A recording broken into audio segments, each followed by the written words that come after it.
So lately, I have been exploring ways to improve my AI apps, and I keep coming back to Evals. Thing is, I have been vibe coding Evals for a while now. I don't want to handwrite all the test setups, and I want my agent to do that work for me. So let me show you what I have been doing so far. So I have been using DeepEval, that is basically an LLM evaluation framework. They have this cool vibe code 5-minute quick start that I have been using. You give your coding agent the DeepEval skills, and then it knows how to ask the setup questions, create the evals files, run them, read the failures, and iterate again. If evals are new to you, think of them as tests for AI behaviors. You give the app the examples of what should happen, and DeepEval runs the app against them and tells you what is off. My agent can then run those results to make a fix and then rerun everything again. So to explain how I've been by coding evals, I will use the example of my app. So I created a support inbox app. It's basically an app where clients make complaints about our API, and I receive the support tickets, the AI analyze them, and escalates them. So for example, every webhook is returning 500. So this is a ticket we receive. We analyze the ticket, and we are getting, okay, this is a bug, a P1 priority, and of course needs a human, because this is really important. And if we go to our policy references, actually this is correct. This should be a P1 and this should be escalated to a human.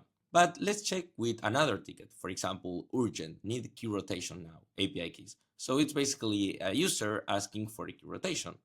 We analyze the ticket and okay, this is a security category, that's right. This is a P1 priority and it says it needs a human.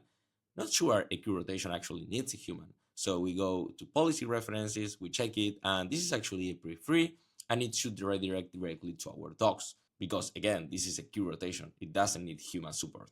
So basically this is a false positive because our policies, P1s, should be for compromises, suspicious activities, or access. So the app technically works, but not at all. It just creates unnecessary emergencies sometimes. Those are the bugs that we are going to catch using evals. So what I'm going to do is go to our quick start, copy our skills, and then go to cursor. So here I'm going to put my skill and it's going to install it in less than 3 seconds. So everything is ready. So after installing the skills, I'm doing a prompt to tell cursor what is actually failing. I just explained the problem. So this app sometimes treats normal questions like emergencies. I point my agent to the tickets and policy and tell that I'm new to evals and ask it to use the simplest setup possible. I also tell it to first show me what is actually failing before fixing. I want to understand actually where the root problem is. Okay, so this was actually great. My agent had all the context it needed from the repo, so it didn't ask me any questions. So first thing that it made, it created this JSON file. This is the most important bit. Every golden is a test case. So we have the customer message, that is the AMP input, and then we have the expected outcome. And the expected outcome basically has the category, the priority, and if it needs a human or not. All these test cases are conformed into what we call a dataset.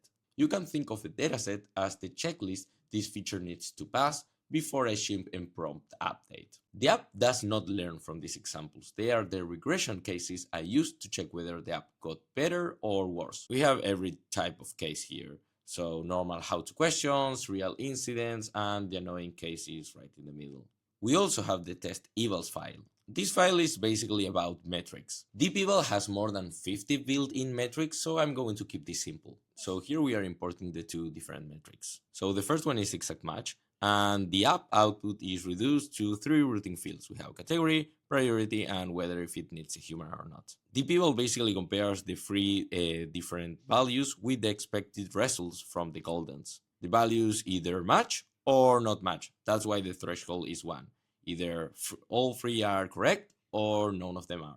Here we have the actual unexpected outputs that are added to the test case for that comparison. These instructions capture the important escalation rules from our policy. When to assign P1, when to assign P2, when to assign P3, when it needs human escalation, and whether the tone of voice used it actually means an escalation. For expected P3 cases that should not need a human, I added prompt alignment. It uses DeepEval's configure judge model to evaluate whether the routing decision follows those instructions. Again, as I mentioned earlier, threshold is set to 1, so the decision must align completely. So the exact match checks whether the routing fields equals the golden result, while prompt alignment checks whether the decision makes sense under the policy. DeepEval also supports custom metrics, but built-in metrics are usually enough for these kind of tests. Okay, now we are going to run the test commands. Here we have evaluations. The UI is kind of nice, to be honest. Okay, so here the test finished and we see that we have a fail on Argent needs key rotation. That is the example that we showed before.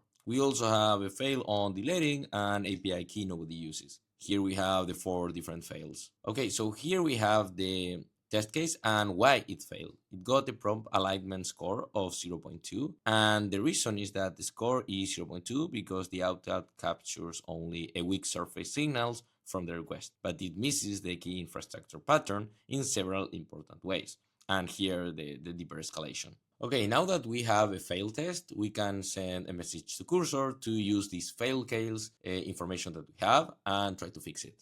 Okay, so my agent suggested that this could be the bug here on the policy prompts, and it changed my policies. So, I mean, we can try to run everything again. Okay, so we have all tests actually on green, passing. All the tests passed, no more failures. That's cool because without Evals, I would change the prompt, click try again, and hope that it didn't break anything. With Evals, my agent changed the instructions and rerun the exact same checklist. Same test, same rules. Now, if we go back to our app and check the same ticket and we analyze, we see that the category is how to, priority P3, and doesn't need a human, exactly how our policy asks for. So that's basically all. This is the loop that I have been running. I build the app with an agent, but I also make the agent build the evals for me. I'm still the one deciding what good actually means, because the agent cannot magically know our policies, unless I give it one. But once I do share that information, every prompt that I change will have a checklist behind it. So yeah, start adding evals, experiment with that, try them, and see how it improves your AI apps, and see you on the next one.